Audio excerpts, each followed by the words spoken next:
talking about the argument from design, which says that for any given thing which we're calling X, premise 1, X is either designed, or the result of chance, or the result of natural law, or the combination of chance and natural law. Premise 2, X is not the result of chance or natural law, or the combination of both. Conclusion, therefore, X is the result of design. Now, if the universe itself meets these criteria for X, then the universe itself must have been designed. Many skeptics claim that this argument commits a fallacy that they like to call the God of the gaps.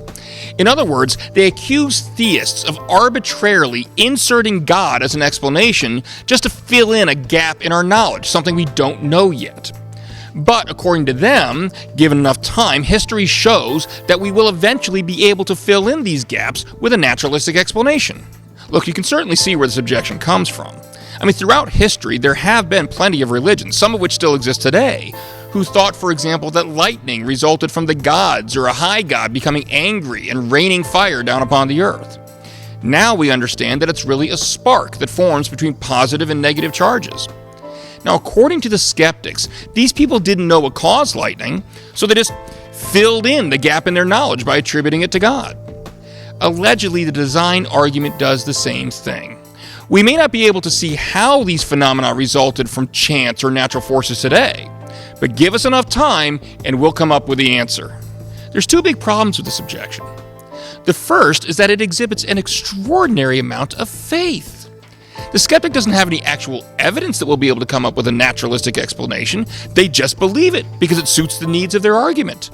I mean, not only is this question-begging because it just assumes that everything must have a naturalistic explanation, but the entire foundation of the objection runs counter to what they claim are their most fundamental principles. Second, and more significantly though, their analogy is flawed. We could agree for the sake of argument that other cultures have inserted God to fill in a gap in their knowledge when they didn't know what else to say. They didn't have evidence that pointed in one direction or the other, so they allegedly just inserted God. But notice that this conclusion only holds true if they didn't have reasons to point them one way or the other. The skeptic, for example, says that lightning is not the result of angry gods precisely because he or she has reasons to support that conclusion. The design argument is also based on reasons. The design inference is not arbitrary. It's not a conclusion we come to when we don't know which way to turn.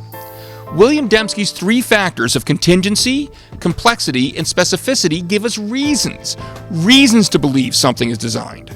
If we don't find all three factors, then we should reject any inference of design.